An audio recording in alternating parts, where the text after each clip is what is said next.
हजारों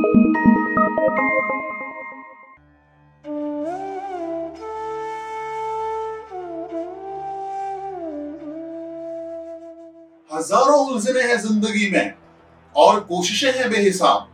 चलते रहिए जिंदगी में, इसी का नाम जिंदगी है जनाब।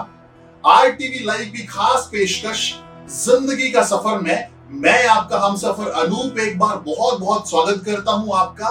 और दोस्तों, आज आपको लिए चलते हैं एक ऐसी शख्सियत के पास और उनसे रूबरू होते हैं। उनका नाम है रजनीश ठाकुर। परिचय की वो मोहताज नहीं है, लेकिन फिर भी उनका परिचय उन्हीं की जुबानी। हम सुनते हैं मैडम रजनीश की कहानी। मैडम, बहुत बहुत स्वागत है आपका हमारे कार्यक्रम जिंदगी का सफर में। जी मैं सबसे पहले तो आप टीवी लाइव का बहुत बहुत धन्यवाद करती हूँ, जिन्होंने मुझे ये प्लेस दिया है बोलने के लिए।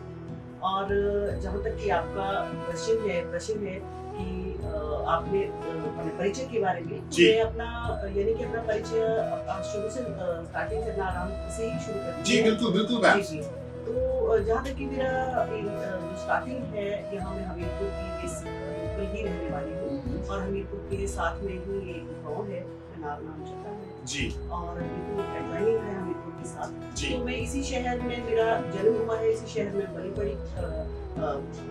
जी जी जी जी और इसके साथ साथ मेरी जो आरंभिक जो शिक्षा है जी।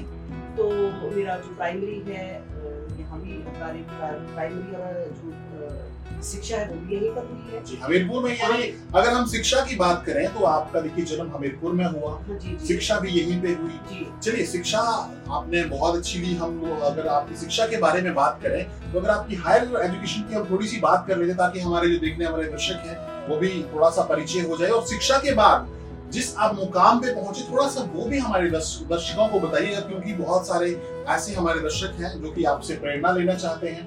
आप थोड़ा सा वो देखो अरुण जी, जब हमारा समय था तो बहुत लड़कियों की शिक्षा के ऊपर, यानी कि आजकल जैसे पेरेंट्स बहुत ध्यान देते हैं कि पढ़ाई करानी है लड़कियों को। उस समय का तो ऐसा बात है कि जो पढ़ गया वो पढ़ गया, जो नहीं पढ़ा तो उसको कोई पेरेंट्स की बड़ी वो नहीं रहती थी, ध्यान नहीं रहता। बिल्कुल मैम, मैं यही बात आपसे पूछना चाहता था। लेकिन मैं अपने पेरेंट्स का बहुत धन्यवाद करती हूँ कि वो हमें एक अच्छे स्कूल में यहाँ पे पढ़ाया, उन्होंने स्कूल में भेजा, हमें देखते थे और उनको था शौक के बेटे को भी उतना ही पढ़ाना है जितना बेटे को पढ़ाना है।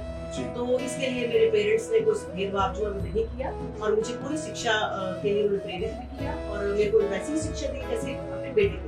बहुत बढ़िया। देखिए, परिवार के विषय में आपने बताया कि कोई भेदभाव नहीं होता था लड़का लड़की के बीच में। बहुत अच्छी बात थी, क्योंकि आपके जमाने में देखिए इस तरह की सोच थी आपके माता पिता की, तो सच में उम्दा सोच थी उनकी।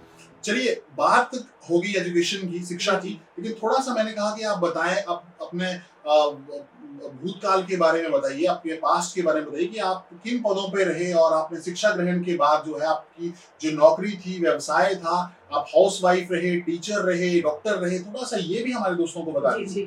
तो वो डॉक्टर तो मैं नहीं रही जी, लेकिन बात ऐसी है कि मैंने जब अपना पढ़ाई पूरा किया, बड़ी लगन से पढ़ाई करी। मैंने हमीरपुर से ही मैट्रिक किया, हमीरपुर से ही उस टाइम हायर सेकेंडरी होती थी, +2 +1 नहीं होता था। और हायर सेकेंडरी पर मैंने graduation Hamirpur degree college, Subhashchandra college जो है यहाँ, वहाँ पे मैंने हमीरपुर से किया जी। उसका मैंने मास्टर किया HPU से, मास्टर पर MPhil किया। MPhil के बाद मैंने अपना जो पढ़ाई है वो उसके बाद मैंने जॉब किया थोड़ा सा, मतलब मैं उस टाइम जो थे मैं अपने हस्बैंड के साथ थी धर्मपुर डिस्ट्रिक्ट सोलन में। तो मेरे को थोड़ा सा समय अपने एक कॉन्वेंट स्कूल में पढ़ाने का भी मौका मिला जी। तो मैंने वहाँ भी एजुकेशन जो है वो टीचिंग करी है वहाँ पे भी जी। इसके बाद ऐसे करके मैं पठानकोट में रही, मेरे हस्बैंड का कांस्टेबल जॉब था और मैं वहाँ से वहाँ एज ए प्रिंसिपल रही, वहाँ अलग-अलग जगहों पे आप सेवा देते रहे। जी जी। तो ये तो मेरा तभी तक तो मेरा इतने तक तो मेरा सफर जो था वो एक एजुकेशन से जुड़ा हुआ था जी। लेकिन एक मैं अनूप जी आपको ये बोलना चाहती हूँ, जैसे आपने भी बात करी कि भूतकाल के बारे में बताएं जी। मतलब आपका जो एक देखिए हर इंसान का अपना एक जीवन का पहलू होता है, उस पहलू के विषय में हम बात करना चाहते हैं। मेरा आरंभ से ही एक झुकाव रहता था कि मैं बुजुर्गों के साथ जुड़ी रहती थी, बच्चों के साथ जुड़ी रहती थी। तो मुझे एक लगता था कि बुजुर्ग है जैसे, तो इनके लिए कुछ किया जाए बुजुर्गों के साथ। तो ये मेरे समाज में जुड़े रहना, समाज के लिए कुछ करना या किसी के आंसू, किसी का दुख देख के जो है वो मुझे बहुत ही ज्यादा उसका इम्पैक्ट पड़ता था। तो शायद यही कारण रहा कि मैं एक वो चीज मुझे बार बार जो थी अंदर से वो खींचती थी इस तरफ को, और इसी वजह से मेरी एक कोई शख्सियत थी, एनजीओ चलाती थी वो, तो उनके मोटिवेशन से मुझे मोटिवेशन मिली और उन्होंने मुझे एनजीओ के बारे में बताया, और उसी जो मैं सोचती थी और मुझे लगा कि मुझे सही दिशा मिल गई, तो मैंने 2003 में जो एनजीओ है वो रजिस्टर करवाया।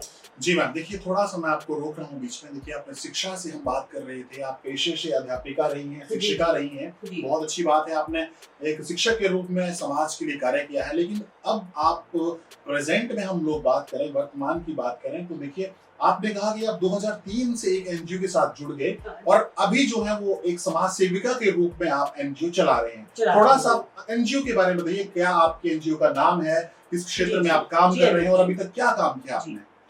अनूप जी, एनजीओ हमारी Himalayan Chetna society for education social welfare के लिए है, और इस एनजीओ को हम 2003 से हमारा मोटिव था कि हम जो बच्चे हमारे आसपास या जो पढ़ाई में नहीं आते हैं, साथ में अपने एनआईटी है हमारे साथ में, आपको पता है, तो वहाँ पे बहुत इसी लेबर क्लास है, तो हमने वहाँ जा के उन लोगों को भी प्रेरित किया और बच्चे को पढ़ाए। और आपको अनूप जी ताजुब है कि मतलब एक बड़ा, मतलब मैं तो उपलब्धि मानूंगी कि वो बच्चे आज बहुत ही नवोदय में पढ़ रहे हैं, वहाँ भी टॉप कर रहे हैं और आगे भी अच्छे अच्छे क्षेत्रों में बच्चे निकले हैं जी। तो हमें लगता है कि हमने थोड़ा सा एफर्ट किया तो बच्चों को हमें ये रिजल्ट मिला।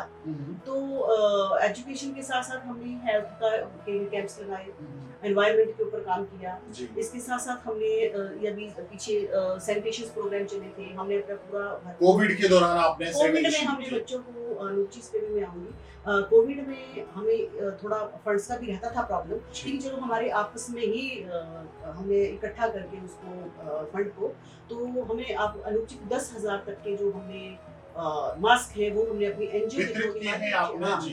जी मास्क करे हैं और वो जो सैनिटाइजेशन और लोगों को अवेयर किया। और सबसे बड़ी प्रॉब्लम अनूप जी एक और आ रही थी कि अवेयरनेस भी नहीं थी लोगों में और बच्चों के पास, क्योंकि एकदम मार्च के महीने में ही कोविड आया और एकदम लॉकडाउन हो गया और बच्चों तक की, इवन जो स्पेशली मैं बात कर रही हूँ, चलो अच्छे फाइनेंशियली जो लोग हैं वो तो अपने बच्चों के लिए फैसिलिटी ले लेते हैं, कुछ एक हमारे समाज में कुछ एक लोग बच्चे ऐसे भी होते हैं, लोग ऐसे भी होते हैं, जैसे मैंने भी एनआईटी की गई जी, यानी आप बात कर रहे हैं उस निम्न तबके की जो हमारे समाज में पिछड़ा हुआ और कहीं ना कहीं उनके पास मूलभूत सुविधाएं नहीं है। आप हम वहाँ पहुंचे, हम झुग्गी झोंपड़ियों में भी पहुंचे, हम घरों में भी पहुंचे और हमने किताबें जो हैं वो बच्चों को बांटी। जी, अपने दर्शकों को मैं बता दूं, इस वक्त हम हमीरपुर में ये इंटरव्यू कर रहे हैं, ये जिंदगी का सफर इस वक्त हमीरपुर में पहुंचा है और मैं आपको बताऊं कि बातचीत हो रही है एनआईटी के पास जो झुग्गी झोंपड़ियां हैं उनके विषय में मैडम बात कर रहे हैं कि वहां पे उन्होंने काम किया अपने एनजीओ के तहत किया और साथ में अब जो भी हमारे सराउंडिंग एरिया जो भी हमें नजर आया वो हमने किया, जहाँ हमें पहुंचना चाहिए था वहां हमें पहुंचा।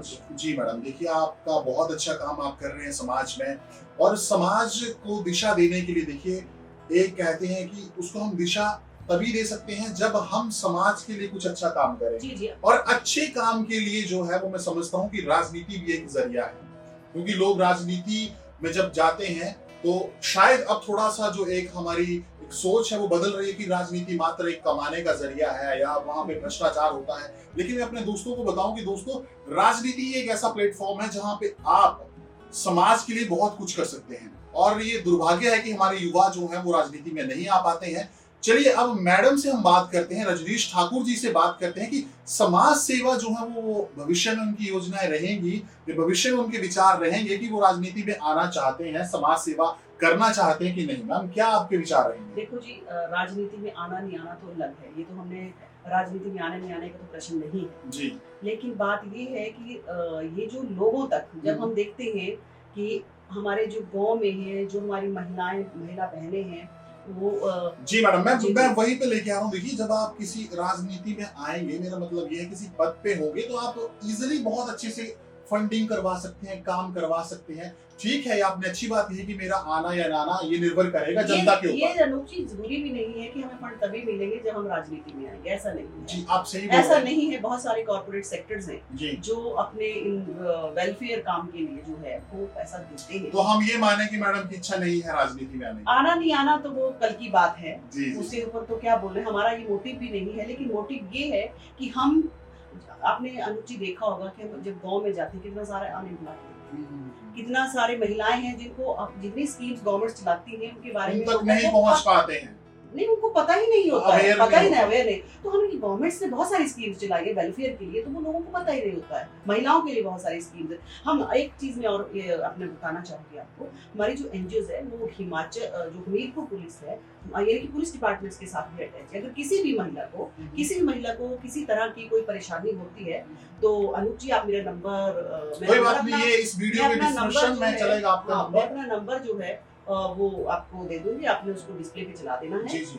तो वो नंबर कांटेक्ट हमें कर सकते हैं। किसी महिला को इमीडिएट कोई फौरी तौर पे सहायता चाहिए, किसी तरह की कोई वायलेंस होती है या किसी तरह का कोई उसके साथ अत्याचार होता है तो वो हमें कांटेक्ट कर सकते हैं। चलिए थोड़ा सा बता दीजिए हमारे दर्शकों को कि किस नाम से आपका एनजीओ है। हिमालयन चेतना एनजीओ जी, और अगर नंबर एक बार आप बता दें, अभी लाइव बता दें दर्शकों को, वो अच्छा नंबर रहेगा। है 8219112613। जी। ये आप डिस्प्ले पे भी इसको चला सकते हैं। बिल्कुल, तो जैसा कि मैम ने बताया किसी भी तरह की आपको सहायता आप की contact जरूरत कर हो तो आप सकते हैं। कांटेक्ट कर सकते हैं। किसी भी तरह का डोमेस्टिक वायलेंस होता है, किसी भी तरह का उनको परेशानी आती है, लड़कियां हैं, महिलाएं हैं, ये इस तरह का कोई मैटर अराइज होता है। चलिए मैम, ये देखिए हम लोगों ने बात कर ली आपकी शिक्षा की, हमने बात कर ली आपके उस पहलू की जिंदगी में जो आपने अपने लाइफ में एक आप कह सकते हैं कि एक पेशे के रूप में आपने कार्य किया, शिक्षिका के रूप में। अभी आप जो है वर्तमान में एक एनजीओ चला रहे हैं। कोई ऐसा विशेष एक पहलू हो या किस्सा हो, कोई कहानी हो जिस वक्त आपको